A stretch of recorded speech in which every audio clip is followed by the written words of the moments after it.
जय गुरु गोरखनाथ।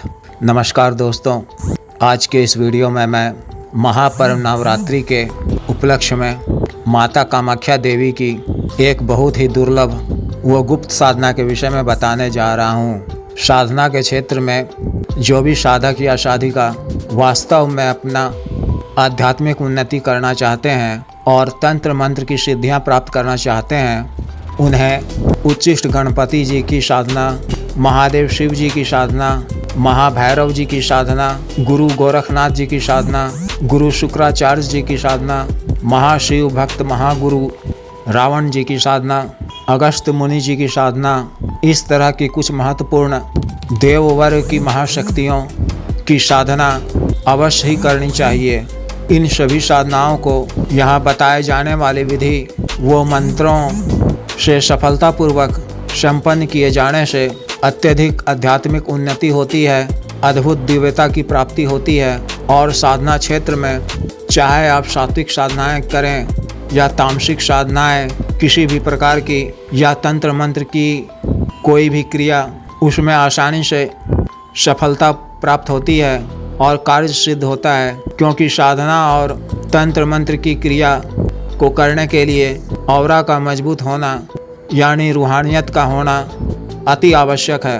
अधिकांश साधक या साधिका साधना क्षेत्र में इसलिए असफल होते हैं कि उनका औरा कमज़ोर होता है। कोई भी विशेष साधना करने से पहले वो इन साधनाओं को करने की आवश्यकता को नहीं समझते हैं, बल्कि रातों रात लाभ प्राप्ति हेतु या विशेषकर धन लाभ या नोटों की बारिश इत्यादि की साधना को तुरंत कर लाभ प्राप्त करना चाहते हैं, जिसमें उन्हें असफलता प्राप्त होती है और वो अपनी नाकामयाबी का ठीकरा गुरु पर और साधना पर ही फोड़ते हैं। वास्तविकता तो यह है कि साधना क्षेत्र में 100% सफलता प्राप्ति हेतु सर्वप्रथम कुछ विशेष साधनाओं को सफलतापूर्वक किया जाना आवश्यक है। इसके अतिरिक्त व्यक्ति के ग्रह काल की स्थिति के अनुसार कुछ आवश्यक तंत्र व ग्रह तंत्र इत्यादि भी धारण करने होते हैं और आवश्यक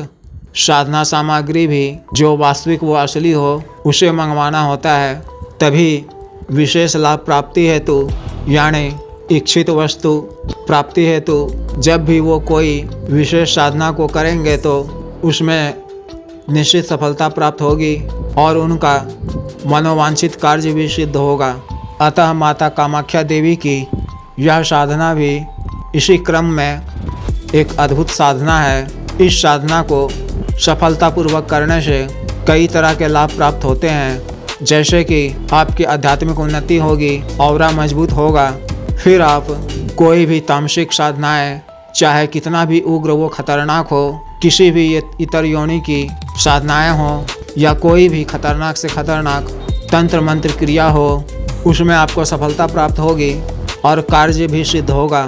इसके अतिरिक्त साधना के समय में या तंत्र मंत्र क्रिया करते समय में या झाड़ फूंक उतारा इत्यादि का काम करते समय किसी भी प्रकार का डर भय या किसी भी नकारात्मक शक्ति से किसी भी प्रकार का नुकसान नहीं होगा। हर नकारात्मक शक्ति से और उनके बुरे प्रभाव से माता कामाख्या देवी की असीम कृपा से संपूर्ण रक्षा होगी। इसके अतिरिक्त ग्रह दोष, मांगलिक दोष इत्यादि का भी निवारण इस साधना को करने से हो जाता है एवं अकाल मृत्यु इत्यादि से भी रक्षा होती है। वो शत्रुओं का नाश भी होता है, उनकी बुद्धि ही भ्रमित होने लगती है।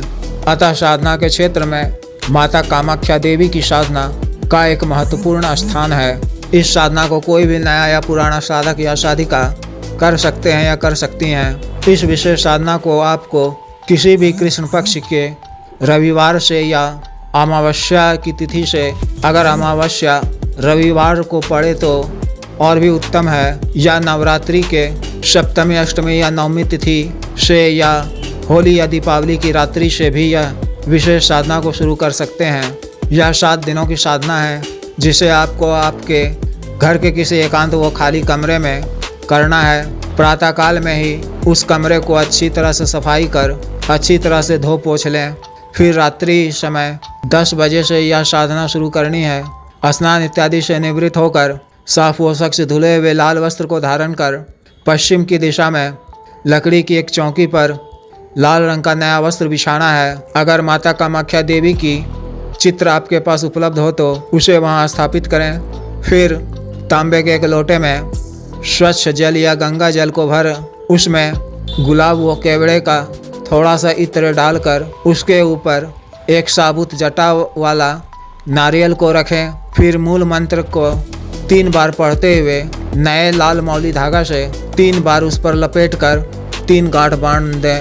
फिर नए लाल रोली से उस नारियल और कलश का 3 बार अभिषेक करें और माता कामाख्या देवी का भी अभिषेक करें। फिर गुलाब का 5 सुगंधित अगरबत्ती को जलाकर माता और स्थापित कलश की पूजा करें।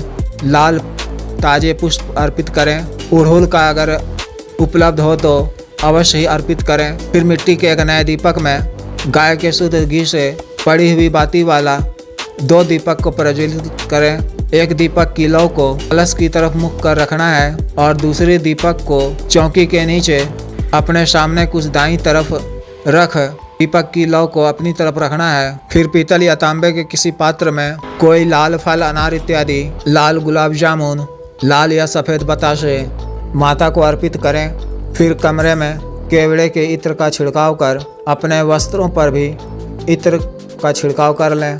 फिर लाल आसन बिछाकर रक्षा मंत्र के द्वारा अपना शरीर बंधन कर लाल गौमुखी में संस्कारित रुद्राक्ष की माला को रख गुरु मंत्र की एक माला का जप कर, महादेव शिव जी की मंत्र की एक माला का जप कर, उच्चिष्ट गणपति जी के मंत्र की 7 बार जप कर गुरु महादेव शिव जी, भगवान श्री गणेश जी और माता कामाख्या देवी से आज्ञा लेकर माँ वसुंधरा और अग्निदेव को प्रणाम कर मूल मंत्र का जप 11 माला का करना है 7 दिनों तक। मंत्र जप आंख बंद करना है, जुबानी याद कर धीमी आवाज में। मंत्र जप के उपरांत शबों से क्षमा याचना कर वहीं आसन पर बैठे हुए 10 से 15 मिनट का ध्यान अवश्य करना है। फिर दूसरे दिन प्रातःकाल में प्रसाद को ग्रहण कर लेना है और फूल इत्यादि को बहते हुए नदी में या इकट्ठा कर साधना के अंतिम दिन प्रवाहित कर देना है। भोग रोज नया रखना है और पुष्प इत्यादि भी। अगर साधिका या साधना कर रही हों तो उन्हें अगर मधुमालती का पुष्प उपलब्ध हो तो उन्हें अवश्य चढ़ाना है और उस पुष्प को कुछ मात्रा में सुरक्षित अपने पास रखना है। इस तरह से माता कामाख्या देवी की इस विशेष साधना को संपन्न करनी है। जिनका और पहले से कुछ मजबूत हो तो उन्हें माता कामाख्या देवी की साधना से साधना के अंतिम दिन में प्रत्यक्ष दर्शन होने की भी संभावना रहती है, या नहीं तो ध्यान के क्रम में आज्ञा चक्र में माता के दर्शन होते हैं या स्वप्न में भी माता के दर्शन हो सकते हैं। और माता के पूछे जाने पर कि बोलो तुम्हें क्या चाहिए, क्यों हमें याद किया, तो आपको उनसे कुछ मांगना नहीं है, बस इतना कहना है कि हमेशा आप अपना आशीर्वाद मुझ पर बनाए रखिए, मैं बस इतना ही चाहता हूँ या चाहती हूँ। माता कामाख्या देवी प्रसन्न होकर आशीर्वाद देगी और उनकी असीम कृपा से आपके सभी कार्य सिद्ध होंगे। वो सभी विघ्न बाधाएं स्वतः ही दूर होने लगेंगी। साधना काल में पूर्ण ब्रह्मचर्य का पालन करना है, सात्विक व सामान्य भोजन ही ग्रहण करना है, साफ व स्वच्छ रहना है, असत्य वचन इत्यादि नहीं बोलना है, किसी पर क्रोध नहीं करना है और मानसिक रूप से माता का ही ध्यान करते रहना है, यानी मन में माता का ही स्मरण करते रहना है। साधिका को यह साधना उनके मासिक धर्म के पश्चात शुरू करनी है। अतः जिस भी साधक या साधिका को यह विशेष साधना करनी हो वो इस साधना का जागृत मंत्र, गुरु दीक्षा, साधना की दीक्षा, आवश्यक साधना सामग्री इत्यादि मंगवाने के लिए दिए गए व्हाट्सएप नंबर पर या 8789548625 पर बिजनेस व्हाट्सएप से मैसेज कर या टेलीग्राम पर मैसेज कर संपर्क कर सकते हैं। कृपया वीडियो को लाइक करें, शेयर करें व चैनल को सब्सक्राइब करें। आदेश।